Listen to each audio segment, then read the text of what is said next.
Assalamualaikum warahmatullahi wabarakatuh. Baiklah, hari ini Ibu akan menjelaskan mengenai turunan fungsi trigonometri. Namun sebelumnya Ibu ingin mengingatkan, mungkin kalian sudah belajar di kelas 11. Jika fungsi fx itu a x pangkat n, maka turunannya adalah a kali n x pangkat n kurang 1. Atau Ibu contohkan, jika fx sama dengan 5x pangkat 3, maka turunannya adalah 5 dikali 3 x pangkat 3 dikurang 1, atau sama dengan 15x pangkat 2. Nah, kemudian yang perlu kalian ingat, jika kalian menemukan soal dalam bentuk akar. Nah, misalkan fx sama dengan x akar x. Nah, sekarang turunannya, sebelum kita menentukan turunannya, kita perlu mengubah dulu bentuk x akar x. X, kalian ingat bahwa akar x itu sama dengan x pangkat 1/2. Akar x sama dengan x pangkat 1/2. Kemudian yang perlu kalian ingat, x pangkat a dikali x pangkat b itu sama dengan x pangkat a ditambah b. Nah, dua hal yang mendasar yang perlu kalian ingat. Nah, sehingga bentuk ini menjadi x 1 ditambah setengah, 1 ditambah setengah, atau 2/2 tambah 1/2, atau sama dengan 3/2. Nah, sehingga bentuk x akar x ini bisa kita ubah menjadi x pangkat 3/2. Nah, langkah selanjutnya tinggal kita turunkan 3/2 dikali 1 berarti 3/2 x pangkat 3/2 dikurang 1.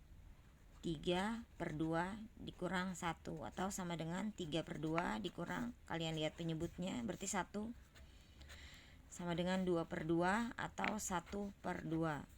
Sehingga turunannya menjadi 3/2 x pangkat 1/2. Nah, kemudian bentuk ini bisa kita sederhanakan lagi penulisannya menjadi 3/2 akar x. Nah, kemudian Ibu akan jelaskan lagi kalau bentuk akar, misalkan fx-nya adalah 3x pangkat 5. Nah, untuk menurunkan bentuk ini, maka kita perlu merubah bentuk akar ini menjadi bentuk pangkat, yaitu x pangkat 5/3. Nah, langkah selanjutnya, kalau kita ingin menurunkan fungsi x-nya adalah fx-nya, maka 5/3 x pangkat 5/3 dikurang 1. Ingat, 5/3 dikurang 1 sama dengan 5/3 dikurang, lihat penyebutnya, berarti kurang 3/3, atau sama dengan 2/3. Nah, sehingga turunannya sama dengan 5/3 x pangkat 2/3. Nah, sekarang Ibu ingin menjelaskan mengenai turunan fungsi trigonometri. Mungkin minggu lalu kalian sudah merisum turunan dari fungsi sin dan cos. Masih ingat bahwa jika fx itu sama dengan sin x, maka turunannya adalah cos x. Kemudian jika fungsinya adalah cos x, maka turunannya adalah min sin x. Nah, sekarang kalau misalnya sudutnya sin ax, ini maka turunannya kita tinggal menurunkan dari fungsi sudutnya ax, turunan dari ax itu adalah a, kemudian sin turunannya adalah cos, dan sudutnya tetap ax. Sama halnya dengan cos ax, berarti turunan dari cos adalah minus sin, turunan dari ax nya itu adalah a sin ax.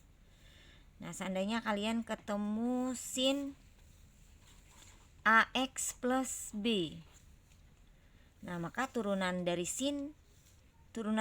AX tambah B itu adalah A, turunan dari sin adalah cos dengan sudut tetap AX tambah B. Kemudian kalau cos AX ditambah B, ingatkan turunan dari AX tambah B itu adalah A dan turunan cos adalah minus sin, berarti minus A sin AX ditambah B. Nah, mungkin Bu akan berikan contoh. Tentukan turunan fungsi berikut. Misalkan fx-nya adalah 2 sin 3x.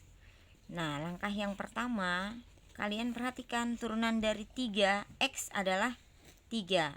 Turunan dari sin adalah cos. Berarti sama halnya 2 dikali 3, kemudian cos sudutnya tetap 3x. Atau sama dengan 6 cos 3x.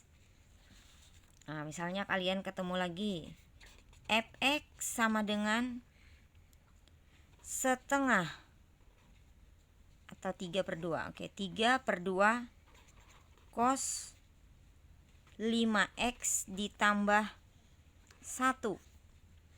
Nah, sekarang langkah yang pertama, turunan dari cos yang kalian perlu ingat adalah turunan dari cos adalah minus sin. Nah, kemudian turunan dari 5x tambah 1 itu adalah 5. Sehingga 3/2 dikali 5, kemudian sin 5x ditambah 1. Sehingga hasilnya adalah minus 15/2 sin 5x ditambah 1. Oke, semoga kalian bisa memahaminya, dan jika kalian kesulitan, kalian bisa menanyakan ke Ibu. Oke, selamat belajar, lebih semangat, semoga sehat. Assalamualaikum warahmatullahi wabarakatuh.